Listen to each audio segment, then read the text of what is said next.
Okay, welcome everybody. I'm just going to pull up the YouTube here. If you're on YouTube and, oh, I forgot where YouTube was, and you want to ask a question, please feel free to type it in the chat. Okay, here we go. Okay, welcome everybody. Oops, turn that down. All right. I'll get the hang of this one day. All right. So if you have any questions, you can type them in the chat on the YouTube or in the Zoom. The Zoom link is out there somewhere if you'd like to join us live. Just keep yourself muted. And if you have a question, just please raise your hand virtually and I'll call on you and you can ask your question. Please keep it to questions. Comments are also fine, but no crosstalk, meaning don't start answering other people's questions and turn it into a whole discussion meeting. Anyway, those are basically the rules. Remember, you'll be on YouTube if you ask a question. So if you want to be anonymous, you can just type it in the chat. Otherwise, we'd love for you to turn on your camera and be able to see you. As a matter of fact, I'm going to, see some people. There we go. Oh, I just heard my voice. Oh, wait, YouTube. Hold on one second. Technical difficulties.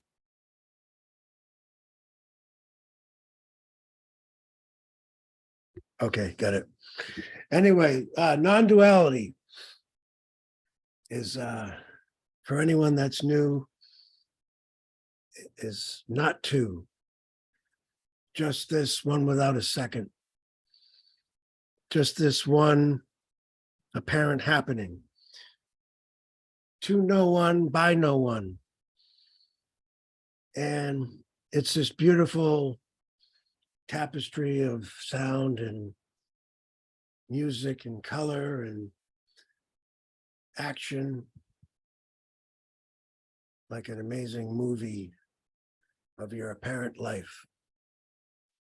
And it's just all arising. And it's so clear there's no one doing anything. There's no one authoring this apparent life. But there seems to be a gratitude and a love. And there's a gratitude for the gratitude. And people talk about awareness of awareness. There's just this love. And just this seeing that it's all just like clay, and there's all these different beautiful pots and ornaments made out of clay. But I don't know who the potter is, who's sitting at the wheel, creating all these beautiful shapes and forms. But that's the mystery. This is the clay. The mystery to me is what is this potter all about, creating these different stories. It's just a beautiful thing to ponder about, to wonder. But it's an unknowing. It's an unknowing what that is. But it's clear it's all the same mysterious substance animating all these beautiful objects and happenings. And anyway, that's it for me, and I'll pass it to Dawn, please. Thank you. And you have to unmute yourself, Dawn. Okay, so in experiential sense, it's the collapse into everything into what is. So it can be quite a shock because all the energy is in the mind, and suddenly you're where you are and you are not there. And so it's living in a sense for the first time without all the filters, without the voice in the head, without, well, if that's there, it's not interfering. So it's a return to innocence in a sense of just being where you are and interacting and everything without the boundaries, the barriers, the inhibitions, with all the intimacy restored to life. So it's stillness permeates everything, and so there's this immediate relating, and there's no agenda on that. It's just pure relating and being where you are. And so it's the timeless, because time is mainly created by the mind that takes you elsewhere. So this is the end of that, the end of identification, and in that, and life goes on as before, but it's more restful. There's rest that is there, and being where you are is not something that's, there's a desire to escape. So it's just everything just comes down to relaxing and into where you are, and the sense of self kind of evaporates physically as well as mentally. So it's mysterious. So there's no authorship of this, and life just unfolds similarly, but radically different as well as much the same. So it's all paradoxical.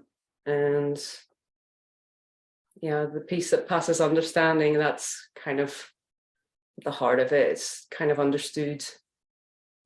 And so yeah, it's what we've been seeking our whole lives for in one way or another, unconsciously or consciously, is a cessation of desire, which this is. Desires can arise in this, but it's what everything was seeking to find, and that'll do for now. Yeah. Okay. Well, we can open it up for questions or comments. Just raise your hand or type it in the chat. Andy.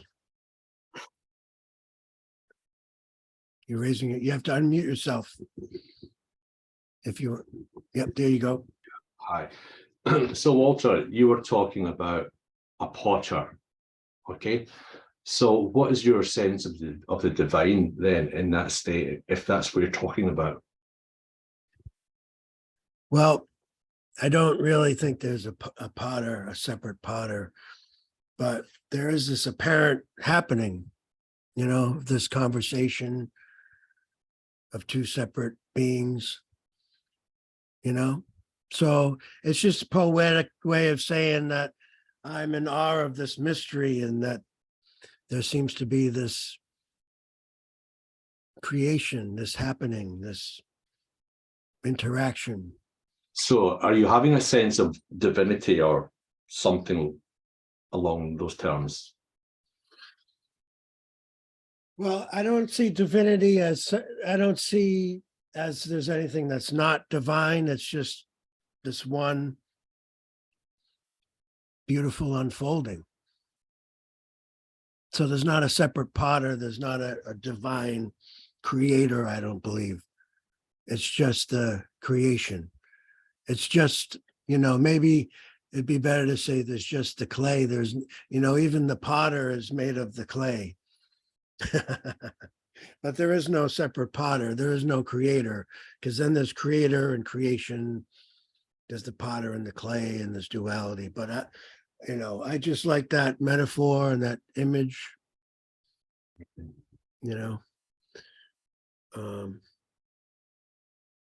But yeah, I don't really see it that way. It just sort of came out, something I like, a way of expressing this inexpressible. But just to say all there is clay, you know, and all there is this one substance that's everything is apparently made of. But there aren't separate things, you see, if it's all the one. Okay. So there can't be a separate potter or divine anything. But I see us as divine in that sense. Okay. Anything else? Was that just for me, or you have any other? That'll do for now. I'll think of something a bit later. Okay, thank you, Andy. We have a question from the chat. Don, in one of your videos, someone in the audience suggested that you are more likely to have a non-dual awakening if you were in a state of despair rather than a state of happiness. You seem to agree? Question mark. I mean, yeah, maybe. I mean, I wouldn't know, but in the stories that preceded, despair, angst, grief, some form of suffering, intense suffering that's inescapable. Perhaps there is something around that, but it's not a method. It's not something I prescribe, but despair, maybe. But we don't really know. I mean, it happens so ordinarily now that some people it's just you know, just walking down the road or just a normal day. And of course you had Abraham Maslow, who was talked very much about peak experiences or glimpses, I think pretty much glimpses. Said that it happened more often with people who were psychologically mature and in kind of moments of calm. So maybe you get a sense of that as well, sometimes like on a holiday or a retreat or something, that you just naturally open up. But the ongoing experience of this, the kind of abiding state, if you like, it's impossible to pin down, because of course it's seen that no one is doing this, no one is making this happen, and it's always been the case. So it's, you know, it's difficult to say much about it in that sense. But yeah, despair is probably more likely.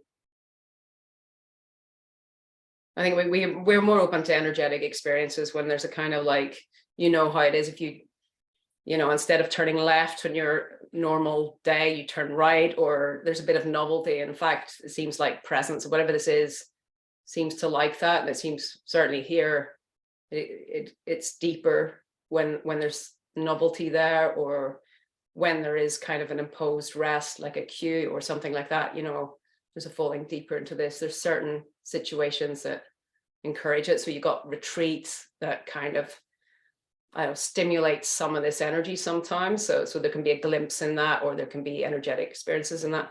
But again, like the permanent falling away, the really, you know, the seeing through that is kind of enduring is more mysterious, and, you know, can't be contrived in a sense, can't be brought about, doesn't seem to be able to be brought about. Otherwise, everybody would have found the way to do that by now.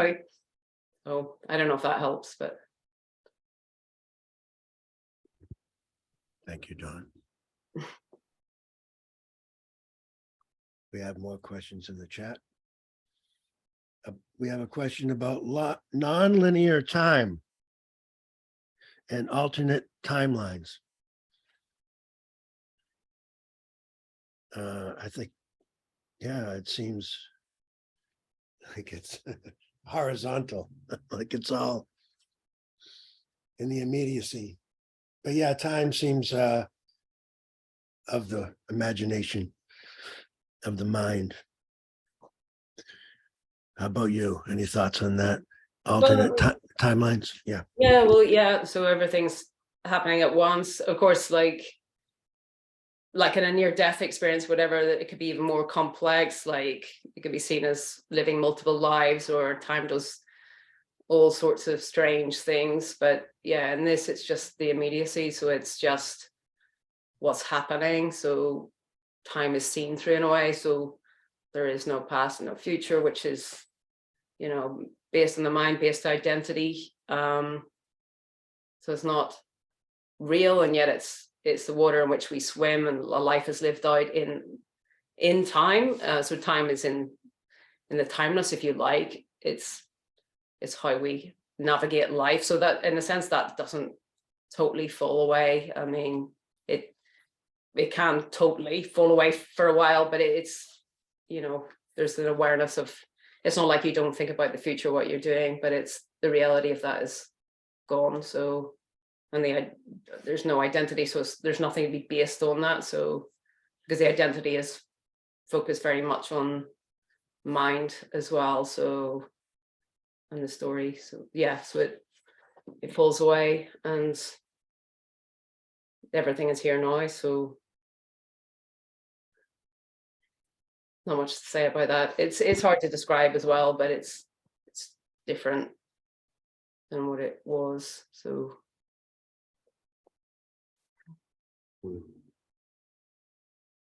We have a question. It says, Don, is there free will? free will, the question of free will. I mean, it's kind of ultimately, well, it's seen through in a way, but it doesn't mean that choices aren't made, and the life isn't, you know, you can't negotiate life, because you can. I mean, as you change, as you grow, if you're growth oriented, you will do certain things, will create change, you can bring things in to your life.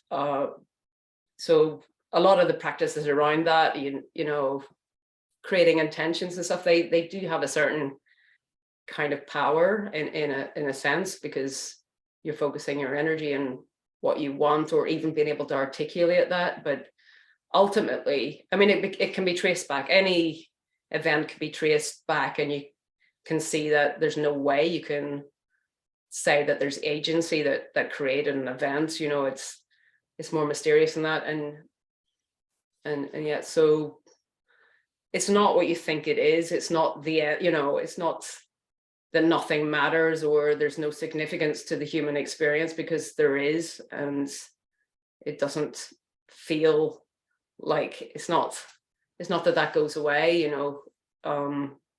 It doesn't.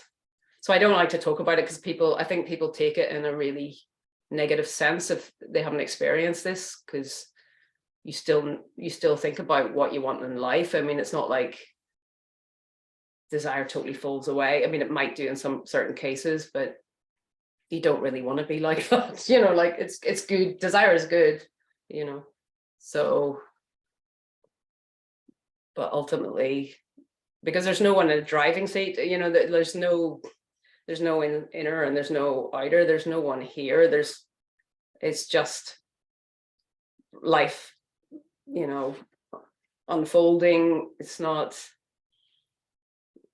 the sense of there was a very, very distinct sense of a person here, which seems incredible now, because there isn't that. It's almost like empty space and life happening. So it's like, again, it's paradox.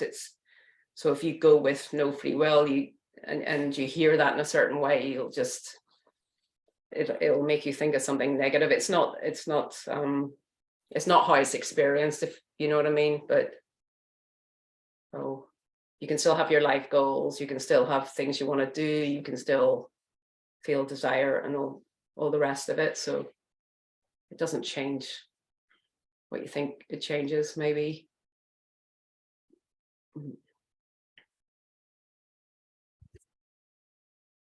Thank you. Free will. Yeah. Well, you know, there's no one to have free will. There's no one to not have free will. There's no will, free or otherwise. There's no divine will. There's no my will, God's will. It's all one happening. So the thing is, I used to think it was this thing that was working through me, like I'm a vessel, but it's actually the whole thing. The body, mind, organism is this apparent happening, is this mystery, is this beautiful, spontaneous arising. It's all the same. So there's no thing separate to have a free will. There's no ownership. I don't have a life. I don't have a free will.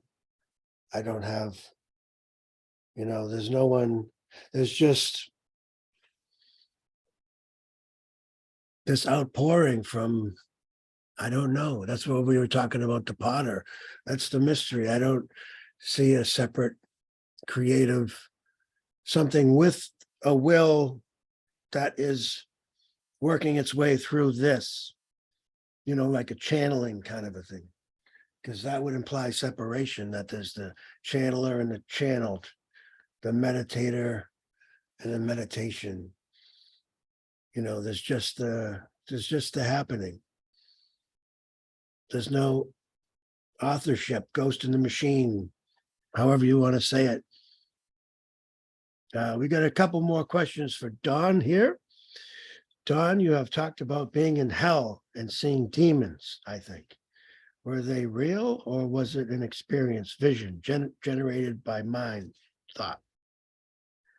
Well, it would be no more. I mean, the experience was no more created by mind than anything else, and no less created by mind. So it's as real as this, if not more so. So, for me, there are doubts afterwards. Some doubts about it, but yeah, so it's not a vision. It was, the experience has been being in those other dimensions. And it, I played around with it in one hell experience. I was kind of a bit cocky, thinking, well, there's nobody here, nothing can hurt me. And a demon bit my hand, and it was really, really sore. So I don't know. So and the effects of it, it's very real. It didn't make me very interested in what this is. And so I think there's other things going on. There's other dimensions. That's my experience. Not all of them have been hell, but most of them have, actually. So and they were quite biblical hells, if you like. They were very Christian hells. That's the ones I've experienced. Maybe, I don't know, 7 or 8 of them. But afterwards, they left no lingering effects, not fear in a way, which was interesting as well. But they've changed. They've definitely changed me. But that's all to do with the Kundalini awakening as well, because it's been very, the second Kundalini awakening has been very visual based. So a lot of visionary experiences, a lot of visions, and a lot of, other realities, other beings, stuff like that. I don't know if that answers your question. Bit of a taboo subject on the non-dual circuit. I don't know. I don't know. I don't think there are any subjects like that. All right. Okay. Maybe there aren't anymore. They've gone. It says, Walter Dawn, what do you think of ancient Vedanta, realization of Brahman, all-pervasive consciousness? Were they onto something, or just kidding themselves? Is actual non-duality like Vedanta? Nothing like Vedanta? Do you have any thoughts on that? I just got thoughts because I'm boiling to death. Do you mind? I'm just gonna. Okay. Well, ancient Vedanta, realization, Brahman, all-pervasive consciousness. Yes, I think it's the same thing. I think ultimately there's no path to what already is, but it's interesting, all the different forms of yoga, Raja yoga, I guess Hatha yoga, Kundalini, Jnana yoga, which is the yoga of wisdom, which is the realization of the self, which is ultimately realization of the no self and the nothing. But all these other paths, the bhakti yoga, the devotion, it's beautiful, but I guess it could be seen as a path or something like that.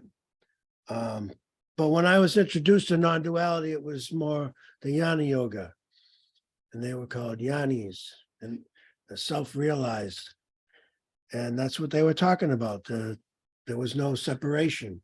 There's no independent, separate entity. And call it Brahman, all-pervasive consciousness, Satchidananda, which is, consciousness bliss. It's about just seeing what already is. But this isn't about becoming. I do like Advaita because it doesn't talk about sort of becoming something that you're not already. And then they say that Brahman is all, all is Brahman, all is consciousness. All right, moving on. You have anything on that? Not really. Okay. I also like Zen, Dzogchen. I think they're saying a similar thing. But yeah, I think there's a lot of different traditions pointing to one without a second. For Walter or Don, number one, if possible, how would you define non-duality in layman's terms? Number two, what role, if any, does mindfulness in general play in non-duality? Okay, so how would you define non-duality in layman's terms? Well, I think we just already have. I mean, it's just seeing through that there's no one here, that there never has been. There's nothing happening. There never was anything happening. So it's seeing that there's nothing. There's complete void, and yet there's everything appearing and nothing. So that's kind of the seeing. Yeah, which mindfulness tries to emulate the kind of mental effects of that, which is creating more awareness, which is personal awareness, and the slowing down of thought, and yeah, just coming out of the mind, be a story, and coming into what is. So, which is, it can be quite difficult for some people, and it does help, definitely. It is useful, but it doesn't lead you to this, unfortunately, but it's definitely worth doing if you've got a lot of thought and suffer with ruminative thought.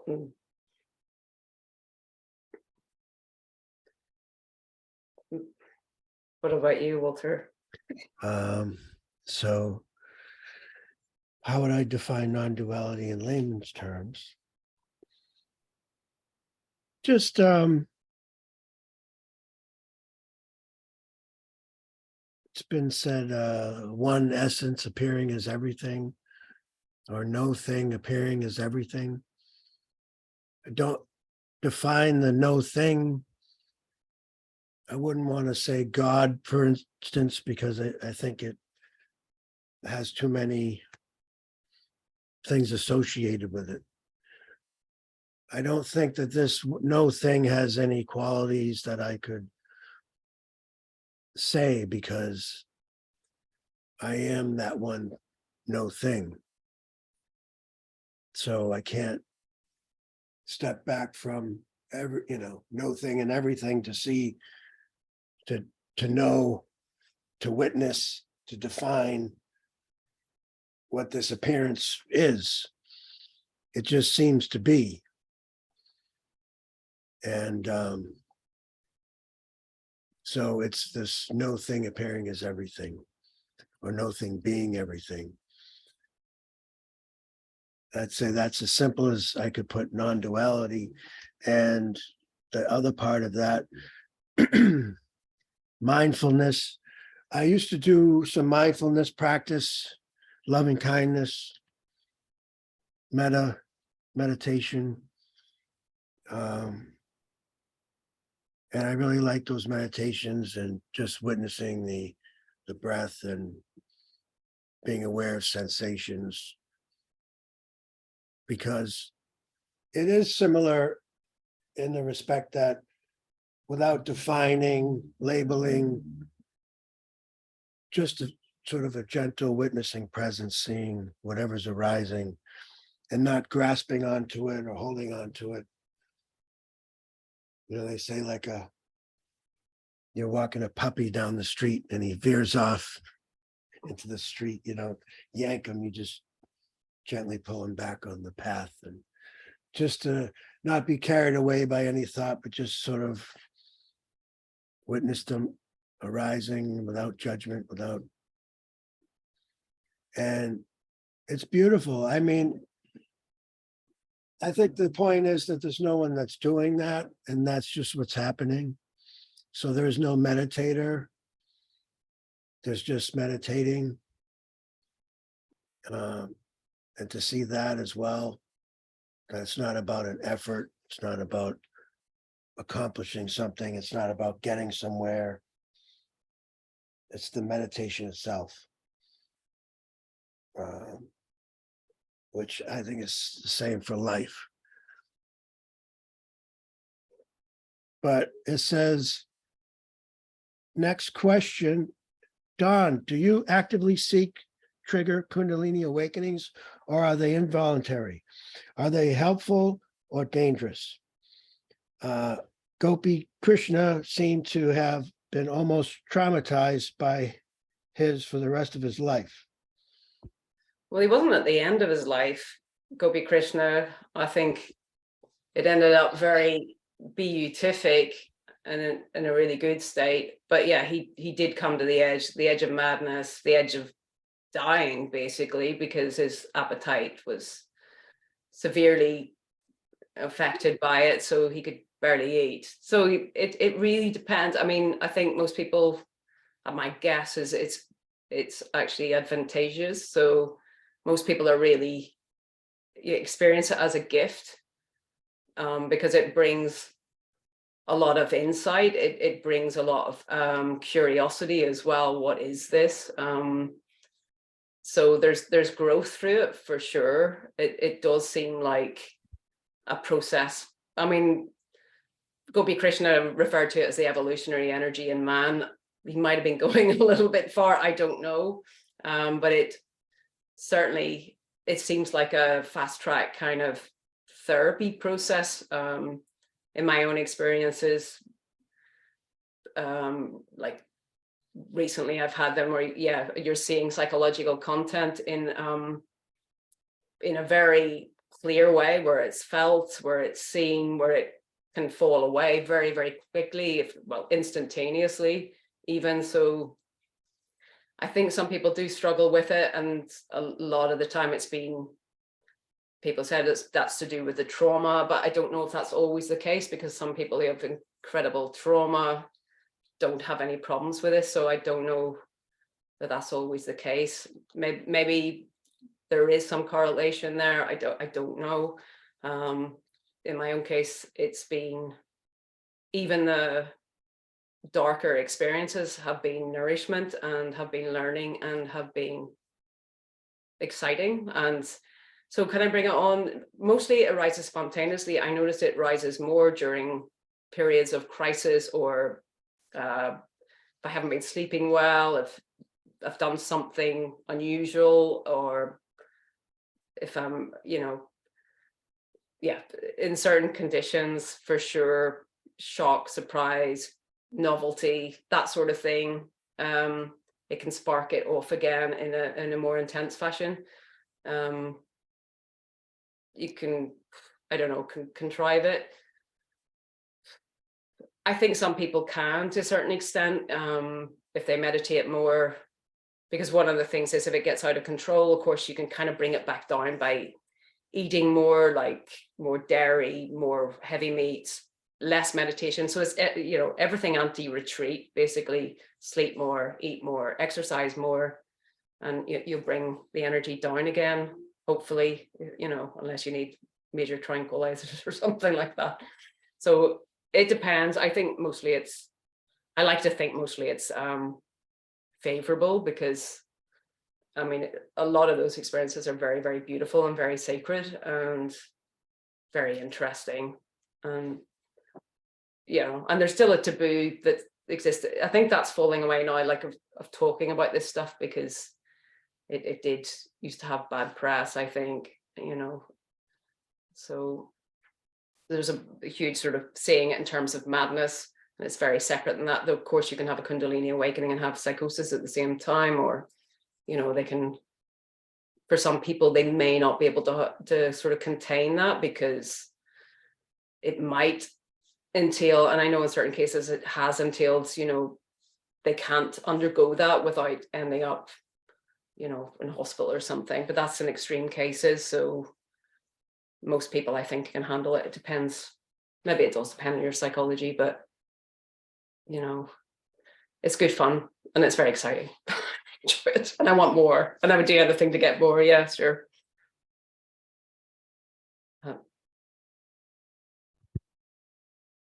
All right. Is there any sense in which having a non-dual awakening is better than so-called ordinary mental life? Would you want to encourage awakening in others if you could?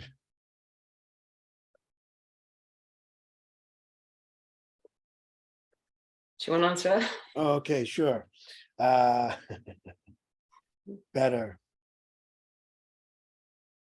Well, I think it's better in just in the relative sense that there was a lot of striving and not being good enough and this kind of stuff. And certain neurosis and things like that. But in general, it's a lot freer. Yeah, it's just, I mean, it's a lot freer. So I guess you could say better.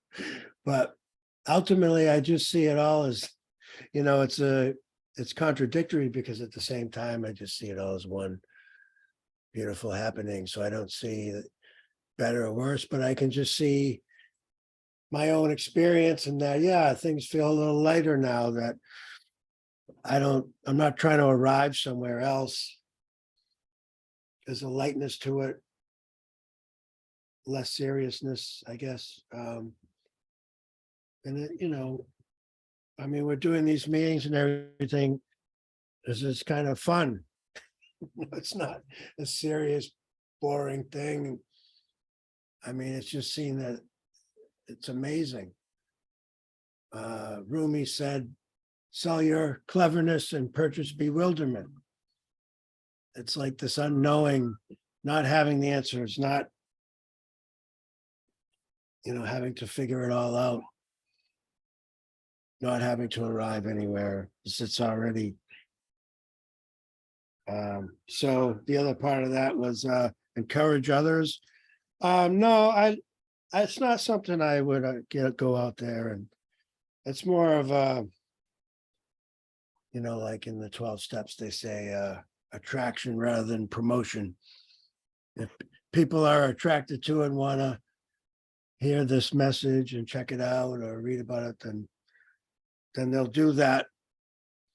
But it's not something you know, stand on the street corner and talk about. So yeah, I don't preach the word of non-duality. I keep it to myself unless I'm on YouTube doing something like this. So do you have anything to say on that, or we have other questions? We can move on. Well, yeah, no, just briefly. I mean, the promotion thing is like, in a way, I sometimes think there's something sad about when you get stuck in the striving for this, which seems inevitable once your head's in the tiger's mouth, so to speak. People seem to put their lives on hold, which I think is which is slightly sad, because you can really get stuck there.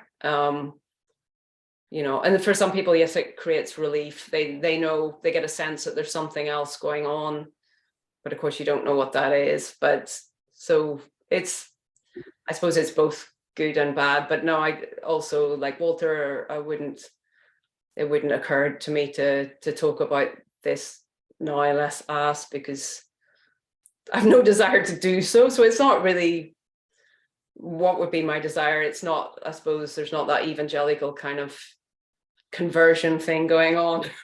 Like there's, you know, which is different than the normal, because a lot of people do, don't they? They want you to see things their way. Or with this, it's kind of the end of that, trying to, more or less, at the end of like trying to convert people to a way of seeing anything, really. Maybe I'm bullshitting myself, but I think that kind of falls away in different spheres as well, that kind of trying, because there's a radical acceptance that goes with this as well. So it's, you are where you are, and of course you're reinforcing the mind when you say anything anyway. So I don't know, it's just fine. You meet people as they are, they meet you as you are. And I say that like, I'm sure it's not perfect like that, but you know, kind of, there's a bit of that goes on, you know.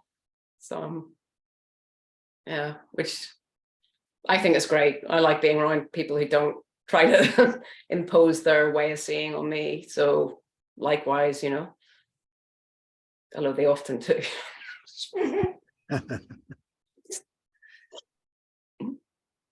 Is there anybody in the Zoom with a question? We have more on YouTube, but just want to check in with the people here. If not, the next one is, if nothing can be done to dissolve the contracted sense of self, how do you live your life? What is the point of meditation or eating healthy? You want to go first with that one? Well, you probably know the answer to that. Like, I mean, there's more equilibrium, isn't there? There's more sense of groundedness in eating well, and life is a mixture of good and bad. It's not like that stops. I mean, it becomes more difficult to describe, because life can be shit and good at the same time, because, you know, because of the timeless dimension in this. But yeah, I mean, meditation creates more equilibrium. It creates more freedom from thought. It creates more creative thought. And yeah, so it's healing. It's got a healing effect as well, particularly when combined with like talk therapy, or with having friends you can talk about your issues with or whatever. So yeah, you know, I mean, you can have a very good life without this. I mean, some of my more exciting times were when I wasn't awake. I wouldn't want to go back there now, but like, because of the suffering that went with that. But you know, it's just different. It's just different. It's not, you know, you don't need this, but yes, it is nicer. It's easier. In some ways it's easier. It'll take the edge off, but yeah, I mean, don't know what else to say to that. Just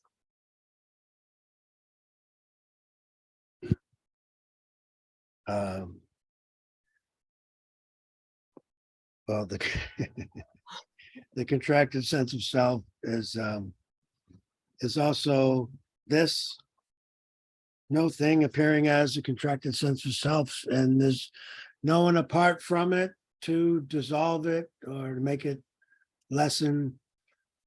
You know, there's not a self to get rid of. There's not an ego to get rid of. There's just what is. So it's kind of interesting. It's I also don't believe that trying to get rid of the self increases the sense of self. I just think that there isn't one. It's what they call an illusion. So anyway, how do you live your life? Well, you don't. You know, it's kind of corny, but You say you're being lived, you know. I mean, that's the point. You're not living your life. Life is what's happening. Everything is just life being lived, being expressed. And so what's the point of meditation? Meditation is beautiful.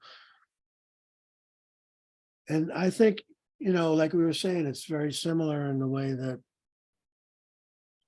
mean, if you get a sense for that, just whatever's arising,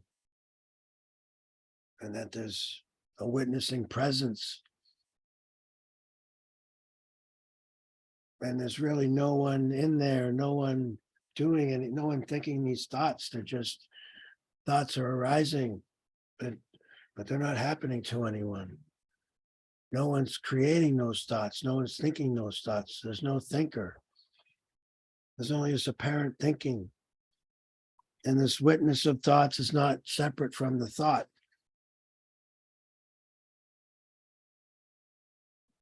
And anyway, next question.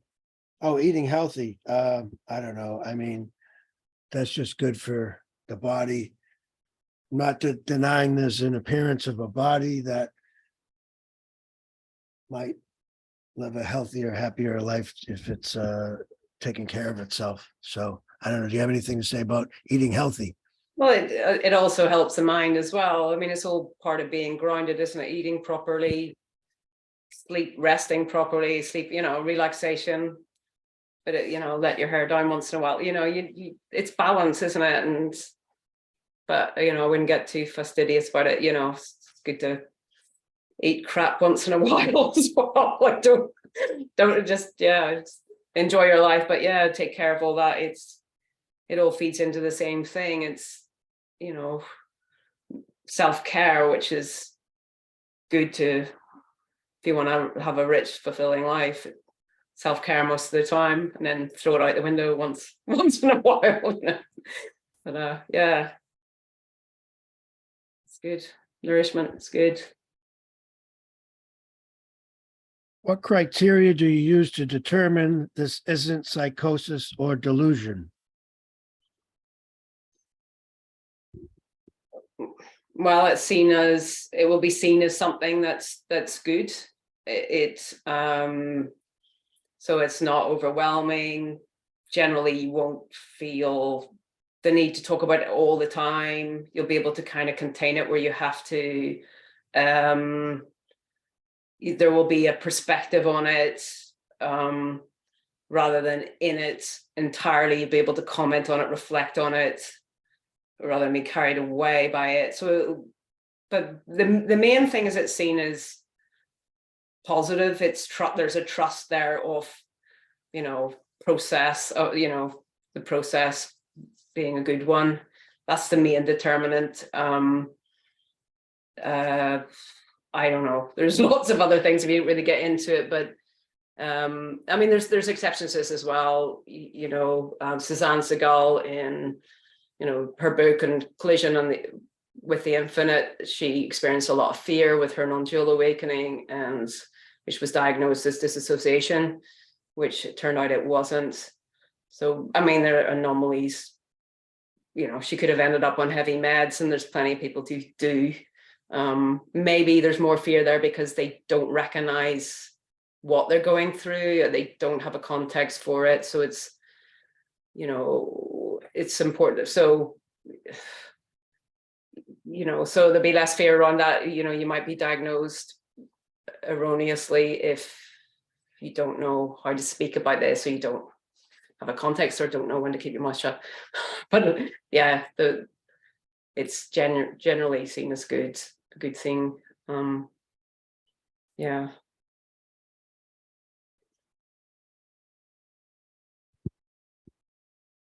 All right.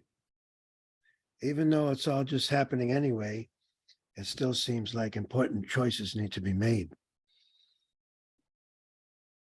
Yeah, I mean, you want to do it? I mean, no one's making those choices. Yeah, it can seem, and there's some important choices, even though no one's making them.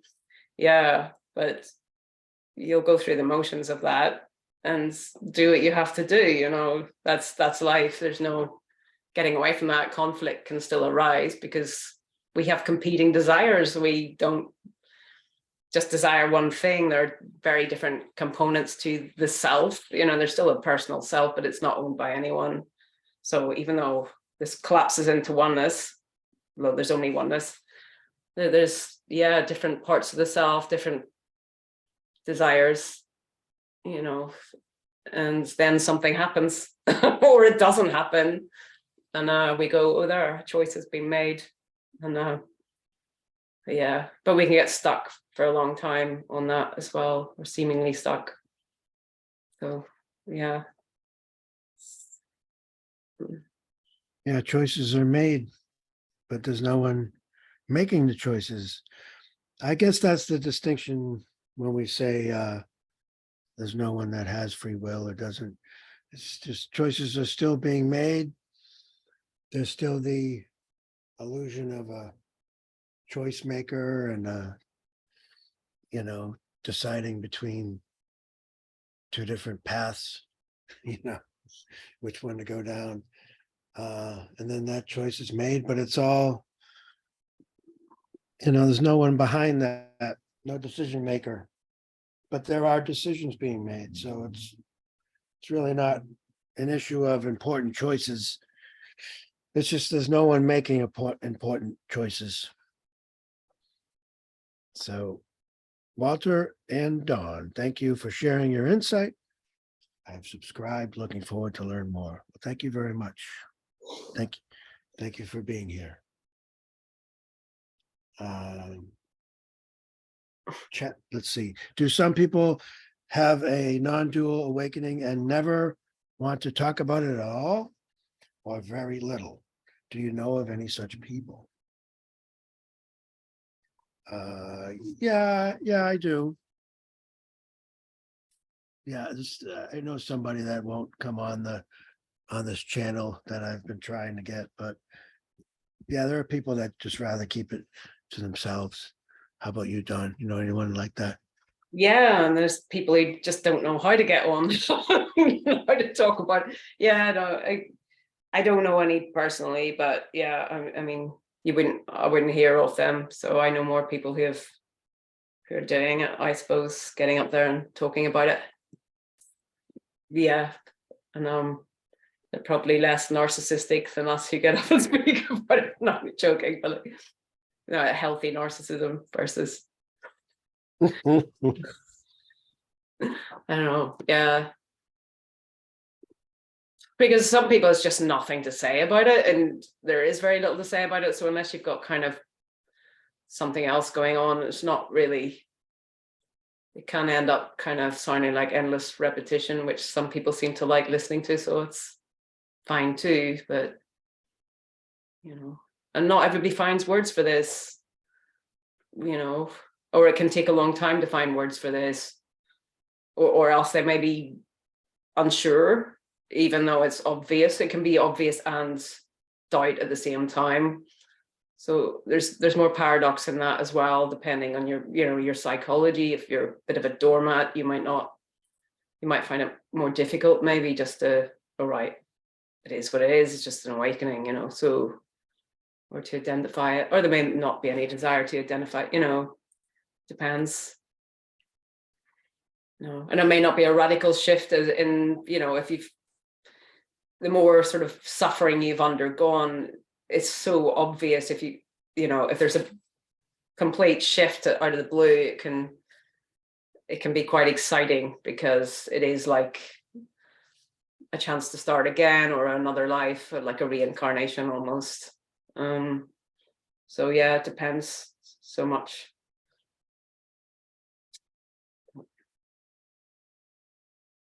I don't think humility is in vogue anymore. I don't think anybody gets a vogue about that. So many people are having these. I don't think it's irrelevant. So there used to be a thing about talking about it, almost like, you know, better to keep quiet about this. I think that's all kind of, because it doesn't feel like a boast, does it? It's just, you know, because you realize that we're all the same and there is no difference. There is essentially no difference except in except that those who have not undergone this think that there is a difference, and that's about it really, because yes, there's more freedom from suffering and freedom, from time and all that, but really, we're all human. We're not human, but we are, if you know what I mean. So How much of your old character habits, quirks do you retain after a non-dual awakening? I presume an introvert won't suddenly become an extrovert. do you want to go first, or? Oh, okay. Character, habits, quirks. I think mostly nothing changed for me. I can only speak for myself, but like I said earlier, there was a neurosis around myself, my self-image, my all kinds of things about I guess what people thought about me, things like that, and a lot of that went away. So there was probably a lot of behavior around that vanished. But in general, I think people find me to be very much the same.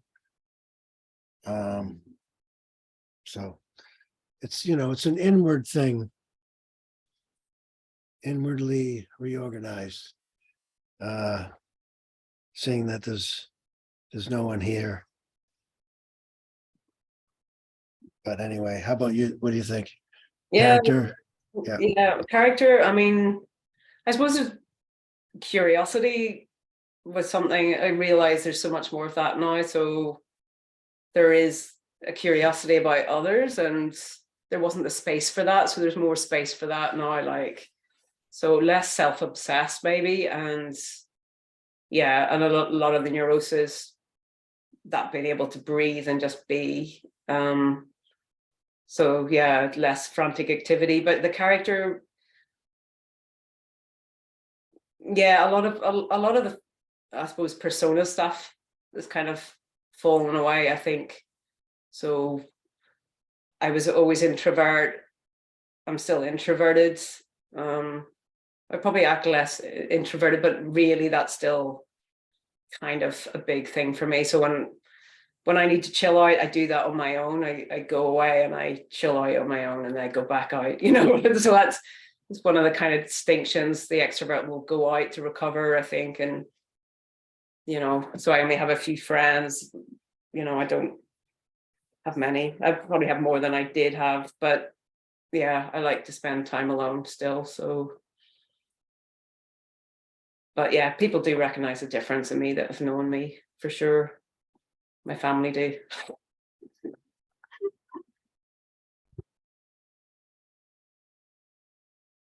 All right, next question. Most people on social media with non-dual awakenings seem to be nicer and calmer, like Walter and Don. Do others have non-dual awakenings that make them more ruthless because they feel none of this is real? What do you think? It can't create ruthlessness. Either you're, psychopathic or, narcissistic, in which case it's there, and there's a certain amount of ruthlessness that may be there, in which case there may be less worry about that and concern about that. It might be, oh, well, I can use it this way and that way. It's not going to make you more ruthless. It's not like you can change that. It has to be a dynamic. I mean, okay, so people can become more sociopathic over time if there's a war going on, if extreme circumstances, but generally I imagine that's not a radical thing. So if you talk about a normal kind of life, no, because you're either got fear of consequences or you don't. You're either callous or you're not. You can't contrive that. And you're either a fight responder or you're not a fight responder, or in terms of trauma type, you go straight to anger. So no, I can't see that. But you might be more comfortable with your anger, and you might be sweeter most of the time. I don't know. You know, but yeah, it's, if you've got a conscience, you still got a conscience. You can still feel guilt. I mean, some people might argue with that. I've heard people say they don't feel shame. I'm more conscious of shame when I do feel it. It hasn't gone for me, not entirely, but so yeah, I mean, when people say these, because people experience it differently as well. I mean, for some people, they don't feel fear afterwards, in which case, you know, but that doesn't turn them into psychopaths. Psychopaths don't feel fear, so no, I wouldn't worry about that. It's not going to turn someone to the dark side. I think it's unlikely to do that. And at the end of the day, you see someone on screen, they might seem beatific to you, but you don't know what's going on. You have no idea when they get off screen. So it is still, you know, it's a public appearance. You've no idea about anybody really. So bear that in mind. You're projecting your piece onto the screen. You're projecting your Buddha self onto the screen. That's what I would say, you know.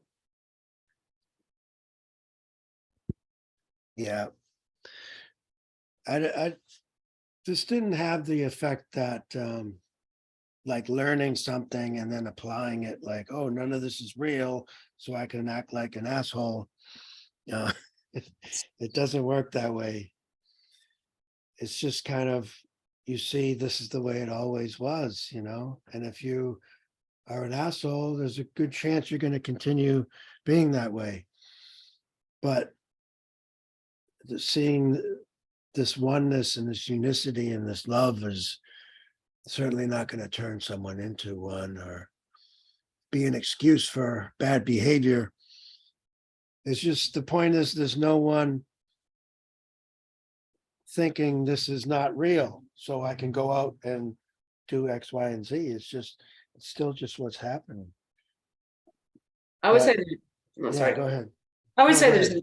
a desire to do less harm that's here, but then it depends what you're, you know, because you become ever more conscious. I mean, that's my experience. I don't know if I can extrapolate, but so there is, but then you realize as you become conscious of, you know, your own shadow material where you have done harm or you have been hurtful, or so it's a constant, you know, growth, but kind of wanting that and becoming more psychologically aware, that seems to continue for me, and I find that exciting. I don't know why there's a desire for that, but some people are just growth orientated, whether awake or not anyway, and are that way inclined, which is cool. I don't know about you, Walter. Do you want to become less harmful, or you don't? Oh, yes, definitely. And that's in somebody else's question earlier about Advaita Vedanta and the different yogas. And, you know, there's karma yoga, which has to do, you know, about this altruism and selflessness and this type of behavior. And it's obvious that embodying that is only going to bring more of it back. I just think that's the way things work. There's a certain reciprocity to life that if you're, I don't know, what did this person say? Being ruthless. Yeah, then that's the kind of life you're going to have. Well, You know, not to be metaphysical, but yeah, if you project it out, that's what I see coming back. I think so as well. Some people need to become more narcissistic and go up the scale a bit, because they're there to, you know, if you're in a doormat position, obviously, you know, you need to be a little bit stronger and more assertive, maybe, and a little bit more entitled, especially if you're totally unentitled. You need to go up the scale a bit. So there's no way universalizing this stuff at all. I mean, it depends where you are psychologically and the level of repression there and whatever kind of healing needs to take place. So, you know, if you've got good feedback, if you're in therapy or you've got friends or you know about psychology, you can educate yourself online and stuff. you'll know that, because doormats are unentitled, and oh yeah, you need to cultivate your inner narcissist a little bit, come up, get a little bit more saying what you want and pursuing what you want, and not giving all your power away and all your energy away, stuff, so, as well. All right. Jack Saturday has a question. Is there anyone to have a conflict with or a love affair? Seems no one is here, kills the idea of relationships. Well, let's see. Is there anyone to have conflict with? Well, there appears to be. I mean, if there's no one in this body and there's no one in another body, and these two bodies are having a conflict, that's what appears to be happening. But it's obvious no one is in conflict. But that's what's happening. I mean, I don't know how else to say it. Or a love affair, same thing. Love affair is just what seems to be happening. You don't need two individuals to have a love affair. You just need two apparent bodies. You know, it's like, seems no one is here, kills the idea of relationship. I don't think so. I don't know. Do you think it kills the idea of relationships? It might make it possible for the first time, like, yeah,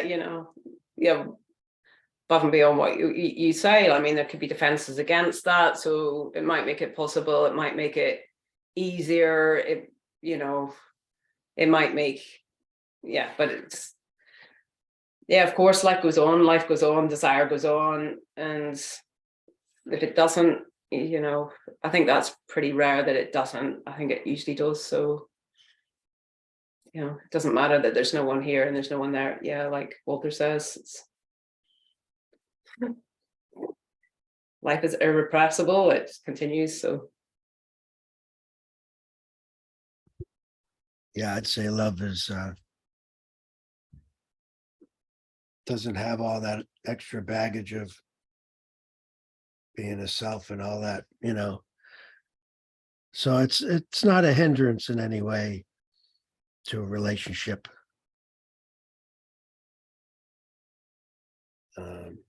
Let's see. Don, what did you mean just now when you said we are all human, but also we're not?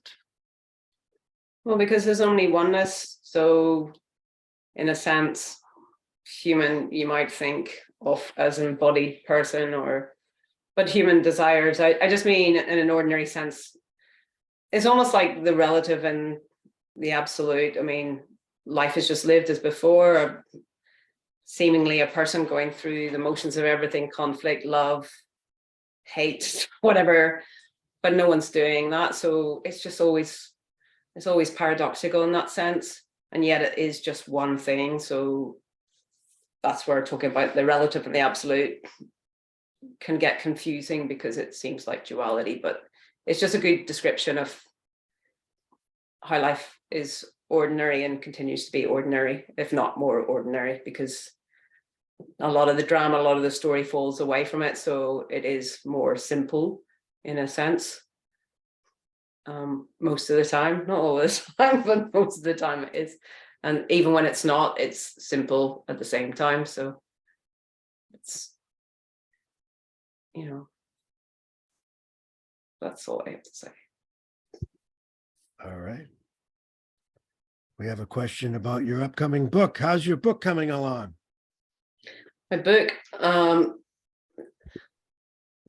no writing being done here in the middle. So yeah, I'm going through chaos at the middle in the minute.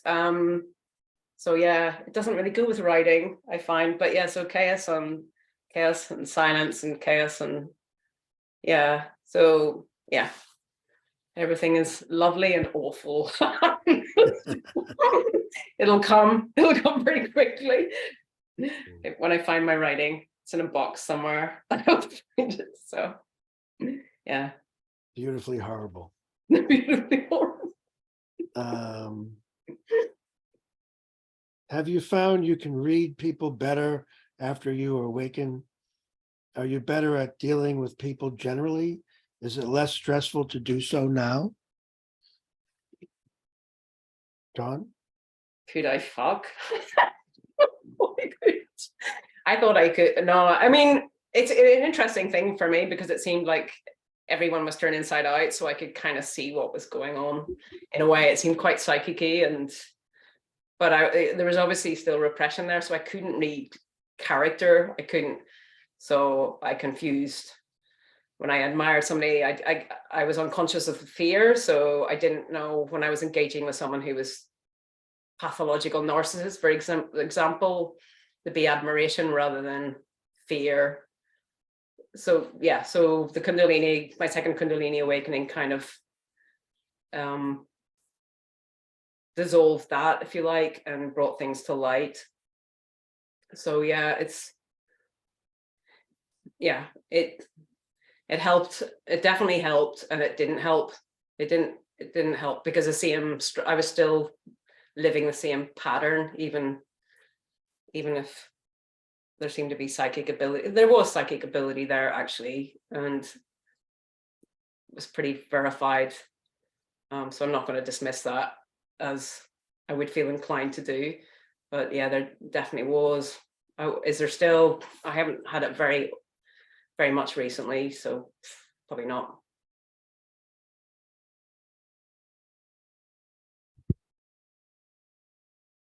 Yeah, I didn't have any psychic abilities, so. Yet. But reading people, I don't know if I have a lot to say about, as a before and after and improvements that were made and things like that. But dealing with people, yeah, I think better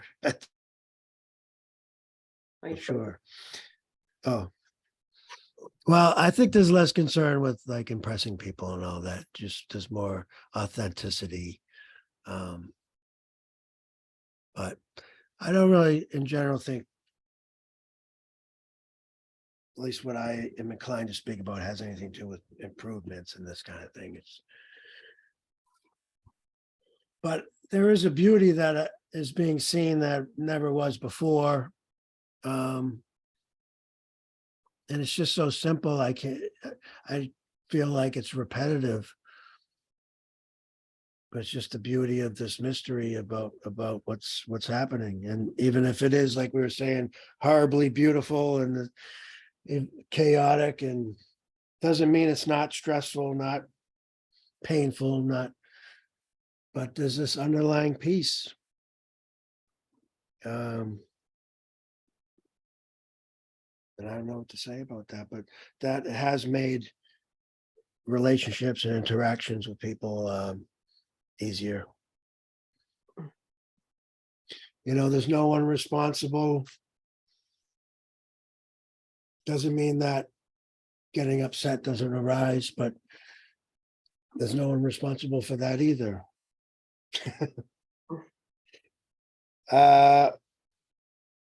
We got a question. Just tuned in. Is it my shroom coffee, or did Don and Walter disappear and are speaking from the void? Oh, did we disappear? Oh, what freeze you mean? Or did he shrimp coffee? So I don't know. I don't know. Is there a problem with our video or no, something? you froze for like a split second. Oh, So. okay. All right. Did you have fewer conscious thoughts now post awakening? Is your brain less busy? Don, you talk about that. Yeah, I get periods of no thought. I don't know what unconscious thought is. Like what's that? I don't know whether there's thought or there's no thought as far as I'm concerned. Yeah. So the period, and when there is thought, there's less thought. So yeah, in certain situations that seem to engender more of the no thought as well as just sitting or maybe being with someone. Yeah, or being outdoors, or so yeah, and that tends to be accompanied for me by a kind of deeper feeling of absorption, which is quite got a drunken kind of feel to it, which is quite pleasant. And so yeah, definitely there's a lot more space, which is nice, because my mind raced and raced and raced and never stopped, and I'd be all the time. At least.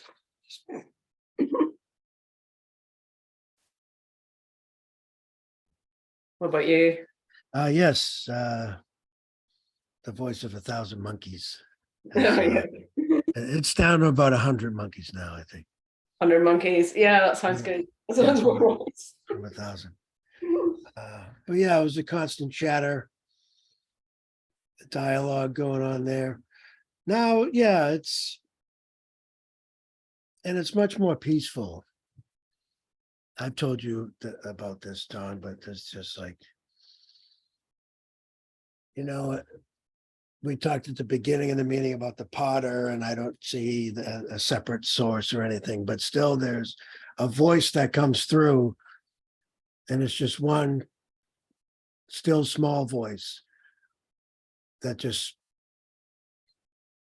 it's just a loving voice, and it's a beautiful thing that I didn't hear before. So next question is, oh, that's about busy thoughts, right? Yeah, that's chilled out. Got no questions at the moment. Anybody in the Zoom? We got about 10 minutes left. Oh, Andy, yes, thank you. Go ahead. Yeah. Hi.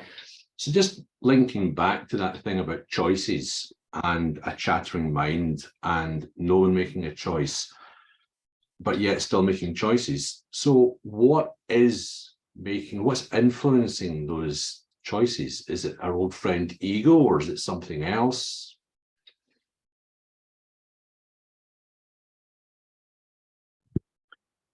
You asking what's making choices? Yeah. I mean, It's the same.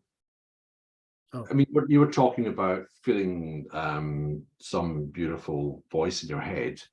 Is that what's influencing direction of travel for you?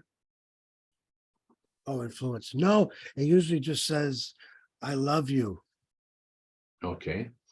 And So like things like that, but it doesn't say, hey, I think you should do this or tonight or like anything specific. It's just a very affirming voice. But I don't see, it's like what makes the grass grow? What makes the seasons change? What makes the world spin on its axis? What makes your eyes blink? It's the same energy. There's no separation. That's what non-duality is. So there's no separate decision maker. There's no separate ego. There's just what's happening. There's no, A and B. It's just what is. And it's, an apparent decision is what is. It's an apparent decision. There's no decider. There's just the appearance of deciding. okay. It's just what's happening. It's like we were saying with mindfulness meditation. It's just the thoughts arising. There's no thinker. There's no meditator.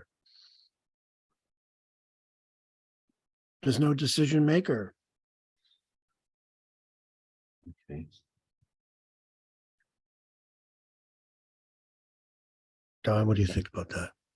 Well, so you mentioned ego, and it depends how you define that. If ego is kind of loosely identified with, your identity, who you are, I mean, it's not like that goes. It may be referenced less often. It's just not who you are. So, and apparently, you think about things if you're making a decision the same way. So the ego is kind of erroneous. It's not death of the ego, it's death of the sense of self in that, like, because the sense of self totally goes in all ways. So psychology continues, but when there is no, because that's what thought is, isn't it?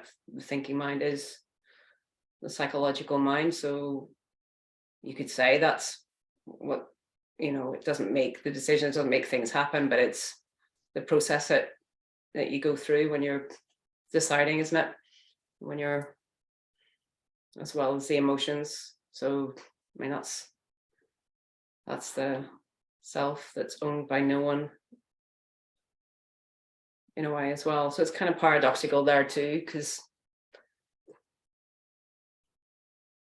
I don't know if that answers anything, but Okay, thanks. Thank you, Andy. We'll go back to the chat. Do you think certain neurological conditions could make it impossible to have a non-dual awakening? no.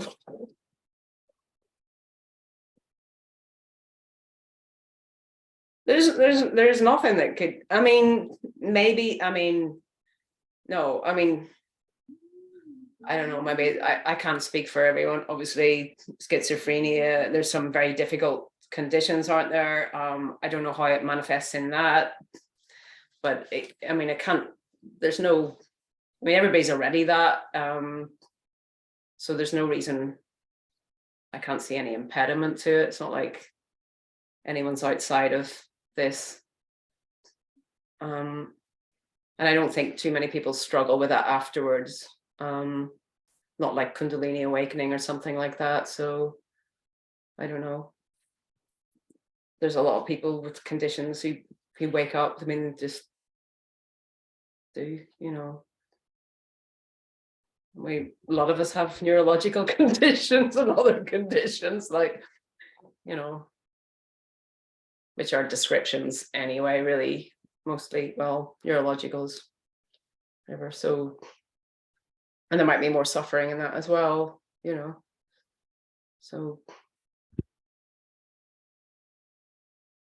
That's interesting. It says in one book that the only people that couldn't have a spiritual experience would be those that are constitutionally incapable of being honest with themselves.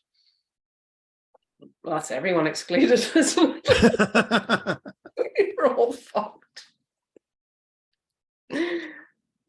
Do you think, you don't think honesty or anything like sociopath or any kind of neurological problems could be a hindrance? Well, it could be honest, couldn't they? But I'm going to screw you. Really fuck your life. That's an emotional honesty right there. Like, no, I mean, no, you can be really unconscious. I think I was in the 10 years of my 10-year kind of mad period before the awakening. God, I would have been pushing away love. I really would have been during that period, and it just trashed the defenses. I don't know if those defenses been younger, it might have been different, but they went in that. So was I honest with myself? No, there was no space for honest. I didn't even know what was in my mind most of the time. So there's a lot of unconsciousness there for sure. So I don't think so. It can just shatter it. Maybe not if the trauma is really, really young, and depending on the degree of the trauma. So like in, say, NPD, narcissistic personality disorder, something like that, something that's really, really young and really strong, where you won't let anyone hurt you again because you just create this shell and there's no sense of self. There's no ego at all in that. It's egoless, and there's emptiness, but it's a different kind of emptiness. And in that, even in that, there can be a waking up. Why not? It's got nothing to do with character, as far as I can see. You're wrong, but I can't see it. I really can't see it, and it's not my experience. There are awakened psychopaths. We all know. We've heard of the various gurus, like just the ones that are kind of known. But that's how you end up with like an Andrew Cohen or something, you think? Well, yeah, there's a drive, isn't there? There's a charisma. According to Dr. Ramani, he's kind of expert on narcissism, that charisma is always a bit suspect. She says that. So, and I think there's a truth in that, but not always, but mostly suspect, not invariably, but so, yeah. Do you have any desire to find out why non-dual awakenings are possible? Why the nature of reality is the way it is? Who made it so, etc.? Or do you just not care? Is the why irrelevant? Find out why non-dual awakening. Not really. Nature of reality. I do find it interesting. I do and find myself watching YouTube videos about the nature of reality, some of the science stuff, but also some of the Zen and Advaita Vedanta and some of the older ancient traditional stuff. But in general, whether it's science or mystics or someone of today or someone from the 1800s, they seem to be pointing to this. Sometimes they call it consciousness, but I think it's really unknowable. And I think it's interesting, but I don't think it can ever be known or understood. But that's why it's a mystery, and I'm just forever in awe of what's happening. But yeah, so I find it interesting, but I don't think I need to find the answers to become something I'm not already. It's just a form of entertainment, like watching television or something, you know. What do you think? Yeah, it's unknowable. You can't find the answers, but the curiosity is there.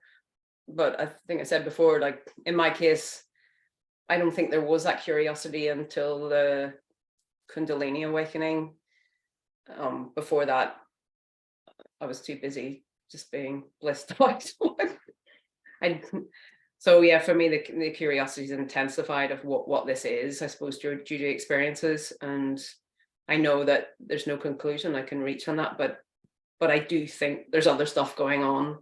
So I would, but I can't conclude that. I can't know that I can't know anything. But yeah, I'm fascinated by what this is, and it's exciting. I find it very exciting, that aspect of things. It's like being a kid again, a sense of wonder of all the metaphysical stuff. It's very exciting to me. Not just the grass blowing and the breeze, which is exciting also, but anyway, Right. Well, we're almost at the end. right. We got time for one more. I'll just say in the meantime, the 13th, there won't be a meeting. But other than that, we will keep doing them every Tuesday. Monday. Donna and I'm sorry, Monday. Yes, absolutely, Monday. We'll have to figure out the time thing because there's a time change coming up. But as of right now, it's 2:00 Eastern Standard Time. But we're gonna go to Eastern Daylight Time soon, I guess. So we'll figure that out. Let's see. Okay. No more questions. Just a lot of people saying thank you. Thank you for sharing your thoughts and your time. Much appreciated. Thank you both, everyone saying on the interwebs. Anyone in here, any last questions? Or I will just say goodbye. Thank you. Thank you. Okay. Thank you, everyone. Thank you, everyone. Thanks for your questions. All right. So see you next week at the same time. And appreciate it. See you soon. Goodbye. Bye.